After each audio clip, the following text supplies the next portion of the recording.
That's what we're gonna be offering. But Yeah, man, whatever you want to chop up and talk about for the next half hour, we let's can. do it. What's going on, everybody? This is Odell Bazell, and I am back with my main man, Geo Hangman. Derice, Giovanni They got my Barclay, government name out there. I Barclay definitely Center. get Geo on there. Oh yeah, Geo, Geo Derice. Man, everybody that's been watching, I appreciate y'all watching. This interview is special for a lot of different reasons. First of all, when you meet people online, it's hard. It's meeting people. Period is hard. Trust people. Like as we become adults, trust is hard. Because we've been sideswiped. People have not been genuine and different things. Not necessarily people have done you wrong. It's just people are not genuine people, or people don't connect to you. Maybe you think you connect to them or whatnot. But Geo is another descendant of the connections that I have through my brother Arel Moody, who is just one of the best people I know. And so I always tell like whoever I interview, Geo, like especially if it's somebody I met through Arel, I'm like, until Arel co-signs on you, I ain't giving you the time of day. Like that's because that's no, seriously, that's how I've learned to kind of filter the people that I connect with. It's like, okay, where are you from? Like, I got 84 friend requests sitting in my Facebook because it's like, I don't know where you're from, and I can only have 5,000 friends, so I want to save them for the spots that are big. And so with you, it was kind of like Arel's like, yeah, man, Geo, he's real locked in, man. He's done a lot, and that's all he like says. Like, but he's good dude though. He's good dude, done a lot. And I'm like, okay, like cool. So then we got connected. We met in person and all that stuff. And when you meet speakers, and for speakers listening to this, speakers watching this, that's why I tell the speakers I coach, you're so much more than just a stand and deliver speaker. Mm-hmm. Because when I first met Geo, it was like, okay, Geo does some things with the books, but Geo's a speaker. Okay, cool. Right. Geo's a speaker, just like me. But then as I got to know you a little more, and like, yeah, I help you write these books. And I think a mutual friend of ours, Raquel's like, yeah, Geo helped me with my book. I'm like, Geo helping all these people with books. Like, that's what it's like. So that's what you do. And so ever since you opened up your group, and I hope you'll, after this, you'll be able to share it in your group. Yeah. But you've really unlocked a lot of profit in me because I've written multiple books. And as a speaker, you want to write content and put content out there. So I'm excited. Happy to have you here, man. I appreciate you. How you living? I'm good, man. I just want to make sure I tell everybody this. I told this to you. Like, I'm honored just speaking to the Black Larry King. I am talking to the Black Larry King right now. Like this dude over here. I don't know what syndicated networks you got, but this guy is like ABC, CBS, you daytime TV. Every time I go on, it's like, yo, you Facebook Watch ain't called you yet. Hey man, I appreciate that. So I've been. Somebody called me. My guy Stan, he said I'm this generation's version of Les Brown because he pick on my beard. He picks on my beard because he can't grow one. That's what it is. He can't grow one like me. But so this generation's Les Brown. I had it the other day. But the Black Larry King. Oh, I like this one probably the most. I'm the motivational Jamie Foxx because when somebody found out that I write, like I do music, yeah, and they're like, wait a minute, and I'm singing on one of the hooks. Y'all gonna hear one of the I'm singing on one of the hooks. They're like, oh, you like the motivational Jamie Foxx? Like, look, I'll take that. So, bro, Jamie Foxx does so many things. I could understand why you would take that one. Yeah, I'll take that, man. But let's talk about books though. And if you don't know Geo, everybody I interview is Googleable. Geospeaks.com. That's his, you'll see why people are hiring him to speak and do different things. But let's talk about books, man. How did it start with you I know me where it started, and some people watching, you know your story about how you started to want to write books. But where did all this start with you? Honestly, sheesh. Like when I decided to become a motivational speaker, I was looking at all the top people, right? I believe in the Tony Robbins quote that says success leaves clues. So I'm like, I'm just looking for who's the person at the top. And the people at the top were the Les Browns, the Zig Ziglars, the Jim Rohns, Eric Thomas. And I was looking at all these people. This was before I knew you, of course, and Pharrell.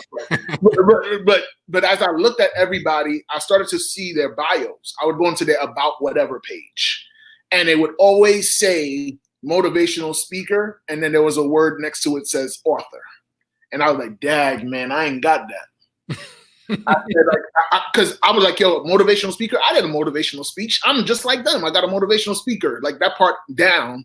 But the title of author, I didn't have. So I was like, yo, man, I got to get the author part. Like, that's the only thing that's separating us from a title perspective. And so I just went down on the rabbit hole, like, yo, I got to find a way to do it. So I started Googling it. Like, yo, how to write a book. I believe the first course I ever invested in was by Tony Gaskins. Oh, man. Shout out to Tony. Yeah. Gaskins, man. Wow. I got that course. It was probably like 2 hours, and I went through it, and he gave me enough to just get me to the point where I wrote my first book. I'm like, man, this is some solid stuff. Not like all the little details, but enough for me to see it. Like it was like a picture without the coloring, without it being colored in yet. But I was like, oh, I see the picture. Seeing the picture, I wrote my first book back in April 24th, 2014. Did that, man, and it changed everything, bro. Like the validation that came from it, the seeing something like, yo, guys, like when you think about writing a book, honestly, this is like writing a term paper 5 times. Nobody can write a term paper. Imagine when you're in college and tell you to write a term paper, you're like, oh my gosh, this is not life. Now imagine having to do 5 of them. Like, you know, and you ain't getting the letter A. And to be honest, the way people out here in these streets in terms of negativity sometimes, the grade they gonna give you is worse than whatever grade a professor could give you on your worst day. So you have that imposter syndrome and all that stuff. But I went ahead, wrote the book. And then years later, just finding out the business of books and like the perception and the authority that comes with it. Once I understood that, man, like everything else changed in terms of my approach and what it could ultimately mean for your business. That's amazing, man. In 2014. So I kind of want to create or establish a timeline. And for those of you watching, check out the website there. Geo's got an incredible video that basically outlines how you go from 0 to 40,000 words. And how long, Geo? In 6 hours. God, oh my God. That's amazing. But I want you to establish the timeline. So 2014, as of this recording, was 6 years ago, right? Let me say, it's 2016. My bad. It's so long ago. 2016? 4 years ago. Okay, so 4 years ago. 4 years ago. And ever since you produced your first book, how many other people's books have you helped produce? 47. 47. So 47. So think about that for you listening. You basically, and this is what you said, I'm just repeating what you said. You said, okay, being an author is going to help me be a more celebrated speaker, is going to help me be on the levels of, you know, the big time speakers. Yeah. So let me do that. And you fell down that rabbit hole and he was like, shoot, I can help other people do it too. Yeah. And so 47 books in 4 years that you've helped other people do. That's incredible, man. Most people go their whole lives, and you know this, they go their whole lives wanting to write a book. So how does that conversation start when you are, you know, maybe you're out with your book or something like that, and that first person comes up to you and says, Geo, help me. How did that start? Yeah, so help me in terms of writing a book? Yeah. So I normally go through a process of like 3 W's, and the 3 W's is basically like, okay, what do you want to write a book about, right? Because that's number one. Like, what are we writing about? Who are we writing it to? And why are we writing? Why does this book have to even be born? So who, what, and why? What, who, and why? Yeah. going through that process. So I actually had one of my cousins, he had messaged me and he said, Geo, this exact scenario, Geo, I want to write a book. I was like, all right, well, I literally copied and pasted my notes because I have the questions, because I get the questions so much. I got it in my notes, copy and paste in the DM and Instagram. And I normally, here's what happens, Odell. Normally when I send those 3 questions, it's almost the equivalent of what you said earlier about vetting people with Arel, through the Arel thing. If they can't answer those 3 questions, there is nothing else I need to tell you. So I sent it to him, and I'm like, most of the people, 7 out of 10 people, when I send that question, they don't normally send me anything back or have an answer. When I sent it to him, bro, I got a long document of answers.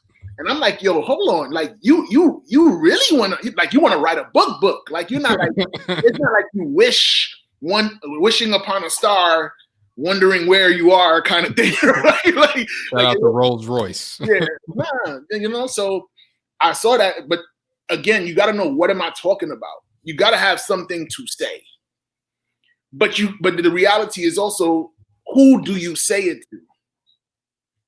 Right? And Michael Cross said, Geo asked me those questions. Yeah, like who, and he answered them.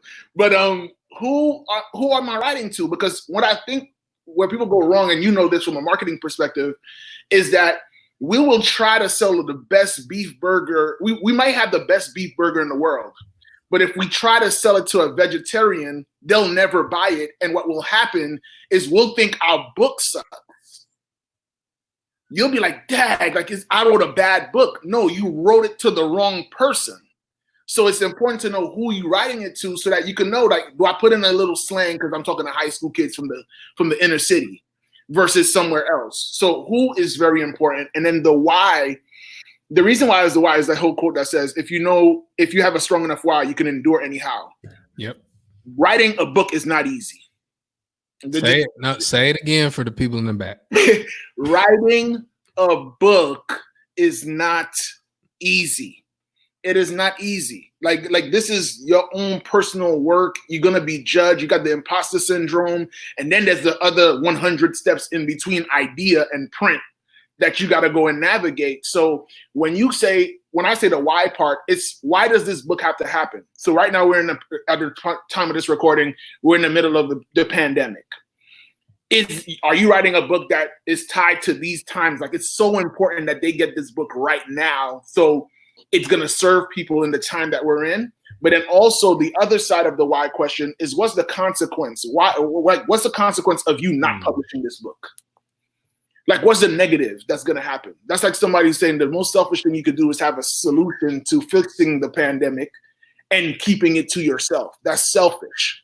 Many who are listening to this, listening to us having this conversation, have a solution that someone desperately has been praying for, that has been wishing that somebody would just take the time to tell me the way. And you're that person's lifeline. So you got to go and publish that book. So I think when you go and navigate through those 3 questions, it literally will set the foundation so that you are able to have some kind of direction on where you're going in the future. And that's amazing. I was just jotting down notes. I got my notebook right here, the 3 W's. So if you're just tuning in, and we're talking about curing writer's block, and you can check out the link where Geo goes deeper into that, the link below. But the 3 W's, what, who, and why. And I love that part where he said, what's the consequence if this doesn't happen? And a lot of times, Geo, in those love stories, towards the end of the movie or the end of the story, it's like the main character has the opportunity to walk away from the relationship for whatever reason. Mm-hmm. But they usually come back because I can't picture my life without you. I don't know what I would do without you. And you and I, we're happily married. And so it's like, when you think of your life without your wife, it's like, that ain't life. No, and so for those of you they're like, I want to write a book, and you're thinking, like, if you don't write that book, think about, like Geo said, who won't get healed? Like what won't be unlocked? Because we're both avid readers. there's gems hidden in all sorts of books. And so I want to talk about helping people identify the who, because I think that is by far the most important thing if somebody's writing a book. So let's do this scenario, Geo. If somebody is listening, watching to this, maybe they're a speaker, maybe they're a small business owner, and they're like, yeah, you know, writing a book, it enhances my authority, but who? I mean, how do I decide the who? What advice would you give that person? So if I'm a small business owner or speaker, I go to like the most recent history. From a recent history standpoint, it's like, who have you had the greatest impact with? If I'm a small business owner, who's that customer that continuously comes over and over again? Right? Because if you're going to do that work, you want that work to pay off over a period of time. It's like that whole quote of knowing the lifetime value of a customer. Well, if you have the wrong customer, they ain't going to be no lifetime. Right? Like so when we think about who it is one of the places, and this is one of the mistakes I think a lot of people make, is when we say the who is us. I'm writing a book for people like me. And I'm not saying that's a horrible idea, but the problem is when you're writing a book for you, then you don't need to sell it. That's whoa. That's fire. Say that again. I'm jotting this down. But say that again. Yeah. When you're writing a book for you, you don't need to sell it. Because that's an audience of one. You already got the book. Why are you writing it? Like that's a journal entry. When we're talking about writing a book, it's one of the highest forms of service. I'm serving people. So who do you want to serve? So I always ask the question. My mentor, Paul Reddick, told me this, and I love this question. His question is, who do you want to be a hero to? Who do you want to be a hero to? So for me, it might be like, yo, I'm writing these motivational books because I want to be a hero to anybody who grew up in Flatbush in Brooklyn, New York. I want them to be able to say, man, it's like that, what is that movie? What was the movie with Denzel? Shucks. Which one? That drug dealer. Oh, American Gangster. American Gangster. Yeah. Frank Lucas. Yeah. Right? Like, I want to be my neighborhood's Frank Lucas. I want people to be like, yo, Dad, look what he did. I ain't trying to tell. I don't want to be a drug dealer. I want to be a hope dealer. But I don't sell hope. I sell hope. But the idea is like, I want to be that person. I want them to touch the book and be like, someone who walked the same hallways as me, who walked the same streets as me, who had the same things like me. They were able to do this that I'm holding in my hand. They're telling me the story through not their eyes only, but they're telling the story through my eyes as well. If they cannot find themselves in what you're talking about, you're gone. And so how do you go and tell stories without identifying clearly who you are, like who you're talking to, from the customer avatar, the person who's touching that book? What are they going through right now? Do they even read books? Do they have the capacity to read books? Yo, I work 9 to 9, and but they might have a 3-hour commute. That might, again, when you know the who, if they got a 3-hour commute, maybe I'm not doing a book. Maybe I'm doing an audio book because I now know my person so much that changes the narrative or the road that I take to go and travel that. That's crazy. And I just want to share what I jotted down, and anybody that follows my interviews or whatnot, I always try to give the commentary that we can get, because a lot of times people say things and you miss it. Yeah. Like, I'm writing a book and you said you don't want to, I'm writing a book for me. I'm writing a book for my younger self. You tweak that instead of saying I'm writing a book for people like me. You can say I'm writing a book and define what like me means. Like, and that way you're separating yourself from that, because I love what you said. If you're writing a book for you, you got it already. You don't need to write it, and you don't need to sell it. And we're going to be talking about selling in the first place or afterwards. We're going to be talking about selling the book, because if you write a book not to be sold, you're making a mistake. But I love that question. I just want to repeat it. Who do you want to be a hero to? Yeah. Love that question. But I also got something else out of what you were just explaining is who do you want to help become their own hero? Like Wow. who do you want them to read it and be like, wow, I can be, I can do, I can have. And I think if you're speaking to that, to use the Flatbush analogy that you or example that you used, to get it so specific, right? To get it so specific, that is what you need to be focusing on. And that can help you cure writer's block, because then if I'm talking to 35 to 37-year-old black men that are married and have a wife, then that's what I can say. Good friend of mine, Mike Nelson, he's hilarious because he's always sharing those husbands. I'm not saying this is me.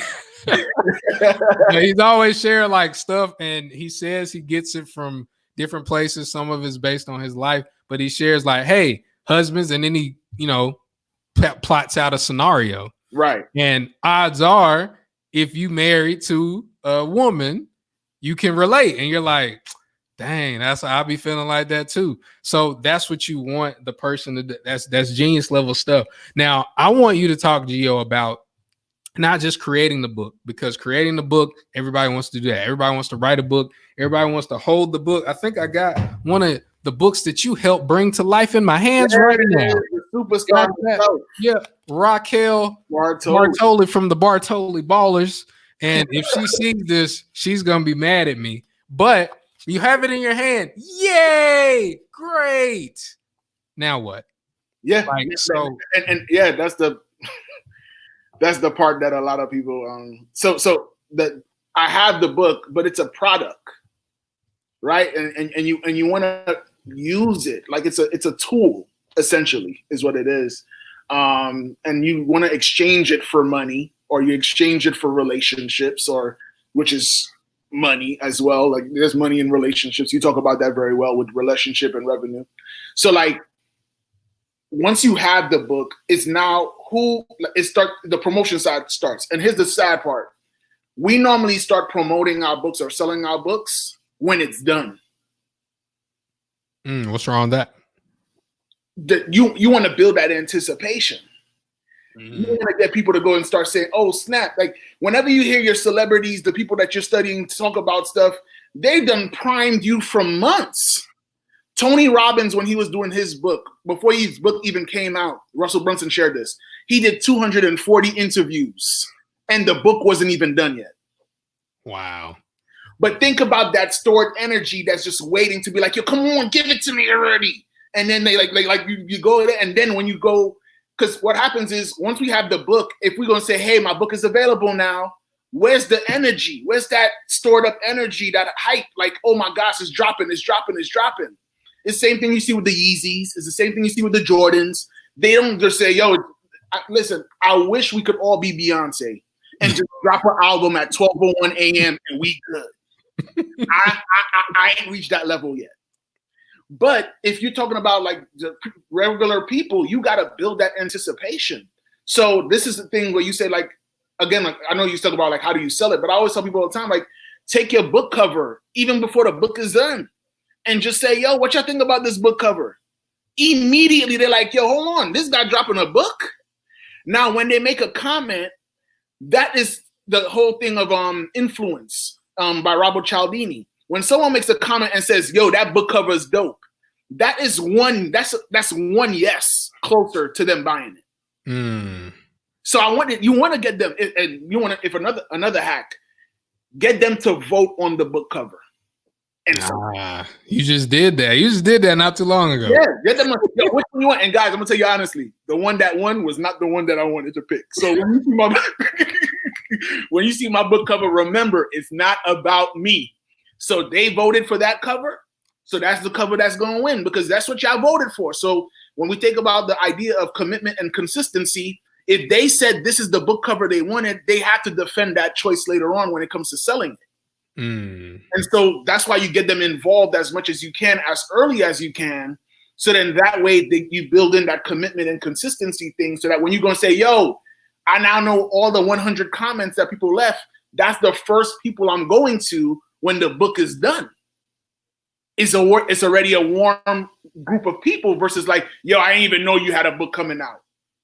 That's like starting a car in the middle of winter. Like you want to warm it up. So again, I would say start as early as you can. Get the book cover done.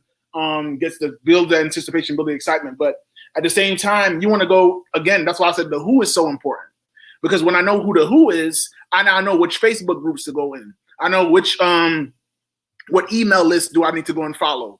What Instagram accounts do I got to go and maybe go and have someone where I might pay them, hey, I'm going to send you a copy of my book.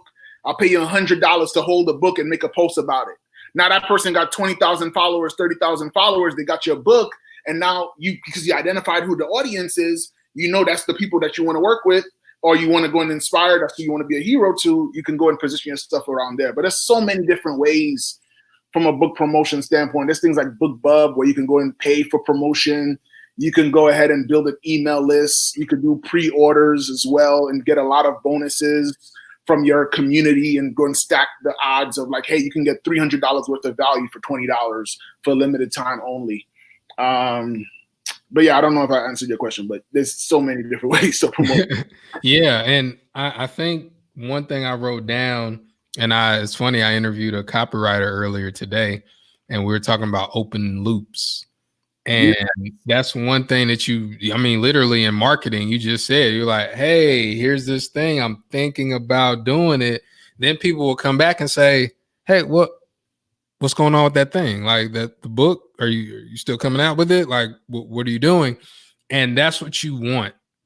That's what you want, that intrigue for people to be like, oh yeah, that's what this is about, and that's what that's about. One thing also, Geo, I don't want you to give up all your tricks just now.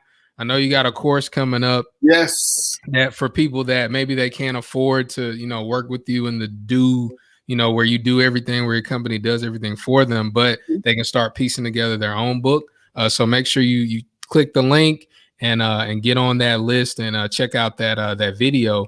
But I love a concept that you talk about where you break the book down like in different chapters, different things where you can you just talk about turning a book into so many different revenue streams. Can you talk a little bit about that?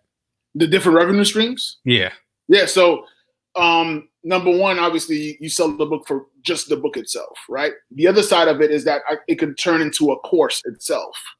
Where chapters can literally be mini products. As a matter of fact, the link that we have here is essentially a mini product, right? Going from 0 to 40,000 words to go and cure your writer's block is part of a book writing course and a book self-publishing course. But because of the chapters, I could pull that out and say, here's a mini product that you could go ahead and sell 7, 47, 97, whatever the number is. It could become a curriculum. It could become an online course. It could be part of a live event where I now can go speak and sell back of the room sales, right? Like, yo, let me come speak on your stage. Yo, I got 500 people coming over here. Like, imagine Eric Thomas came to my city and spoke. I said my city, like, he asked for permission to come. Eric Thomas, like, yeah, you could come speak in Brooklyn. I'll give you permission. Yeah, you come through. You and Inky Johnson could come through. And so he came in, but imagine if he was like, yo, I'm not paying for you to go and speak, but you got a book though. I could go and say, no problem. I'll come speak. Let me get 10 minutes. And then you blow away those 10 minutes. And people are like, yo, how do I take some of that home? Right. Well, there's a book in the back because I didn't have that much time. And you just build up that anticipation. You go hard for those 10 minutes. And they're like, yo, we want more. You can get more back there in the back. I got books, so you can sell that as back of the room sales as well. And that works out very well. What else there is? Like I said, live events, curriculum, online courses. You can get booked to speak and where you go and sell your books, but you don't get a speaking fee. I'm sure you've done this many times before. We've had people in our networks who've done that many times as well, where they're like, yo, my fee is $3,000. Oh, we ain't got $3,000. Okay, what do you have? We don't have a speaker budget. Right. And you're like, wow, okay. But we have a budget for materials. And you're like, oh. And then what's crazy sometimes is you'll get more money than what you would have charged for your speaking fee because they went and said, yo, we can't just buy books for some of the people. So we got to get books for everybody. And then you got $750 books sold at like $10 a pop and not at $7,500 when your fee was $3,000 to speak. Exactly. So and without a book, you can't do that. You lost it. You just lost that opportunity. Right. That's huge. And so for the people that you mentioned this, and this is a lot of good stuff. Again, make sure that you go to listen to Geo's video. Download right there. Click it, download the video, listen to it. But I want the person that maybe they're not a speaker, Geo. Maybe they're listening to this, they're watching this, and they're like, can I still do all of this stuff even though I'm not a speaker and I'm not going to be speaking in front of hundreds of people or thousands of people? Can I still make a book not just meaningful but profitable to me, like an individual? I firmly believe you can. I mean, in this era of time where we live in, where anyone could become an influencer, right? It's at the end of the day, what is happening now, which is what we are probably born at there's not been a better time, obviously minus pandemic. Like I wish that never happened. But at the same time, you have the ability to go ahead and start from zero and have a Facebook group with 100 people and never spoken on a stage before. True. Right? Like I could literally go and say right now and say, hey, I'm an individual and I'm so passionate about the New York Mets, who has not won a World Series since 1986. But I'm a big New York Mets fan, and I can go and say, is there a group of people who just love the Mets? And go ahead and say, I'm going to curate the 100 greatest moments in Mets history. Put that into a book. Now I can go ahead and join Facebook groups that are dedicated to the Mets or create my own and get people to come and just keep sharing moments. And again, the cool thing about that idea is I don't have to actually create the content. I just got to go and collect it. And then go ahead and say, hey guys, guess what? I know you guys want to know all the memories. I know there's probably thousands. I brought it down to 100. And now look what happened. Look at The Last Dance that everybody's going crazy about. That was Michael Jordan's career from 1984 all the way till whenever he played for the Wizards, which you're probably not going to cover because it's the Last Dance part, right? So when you think about it from that perspective, like you don't have to be a speaker on a stage to go and make a book work. A book is one of the ways to make you stand out. Like it's I call it the sore thumb. It's like the thing that I can see it. Like everybody's a Met fan, but not everybody who's a Met fan wrote a book on the Mets. Yeah. You know what I'm saying? So like that's you could do different things. And again, some people might think, and Brendan Burchard is very good on this. He had a book called what is the name of it again? Was it Life's Golden Ticket? Which one are you talking about? Oh, the Millionaire Messenger. Yeah. The Millionaire Messenger. And he talked about how he was in college and a lot of people were having dating problems. And they just kept on coming to him, yo, what do you think about this situation? And he's like, yo, Dad, a lot of people keep coming to me about dating stuff. He wasn't an expert on it, though. He went ahead, he did the research and started curating all the articles and all the questions, organized them, put them together, and he was doing presentations on dating where people were paying him $1,000. And he wasn't the one who gave birth to the content. All he did was organize it. So for some of you who might be having the imposter syndrome and you might say, man, I'm not a thought leader. Can you gather thoughts? Can you collect thoughts? Because if you look at all the BuzzFeed articles, those listicles, they call them, yeah. they're really not stuff they created. They just went and found, yo, Dad, I'm overwhelmed. We live in an age of information overload. Like this information superhighway. Your greatest value might be to go and bring all of that information from out here and bring it over here and say, yo, you know what? There's 100 ways to make money as a speaker. Here's the 7 ways to make money as a speaker. Right? Or there's 10 different ways to go and be successful in speaking. And then you go ahead and have a guy like Odell who's like, you just need to let's just focus on the email marketing part of it and get speaker leads and figure that part out. And I remember you told me that was like $250,000 worth of income or whatever I think it was or something like that. It's come only from that one pathway. There's many ways, but that one path ultimately opened that door for you, and you were able to go ahead and create a whole product around it, a whole course around it. Essentially it's a book. It's a book online. Right. And I think as we're closing this up, great stuff. Make sure you check out the link below.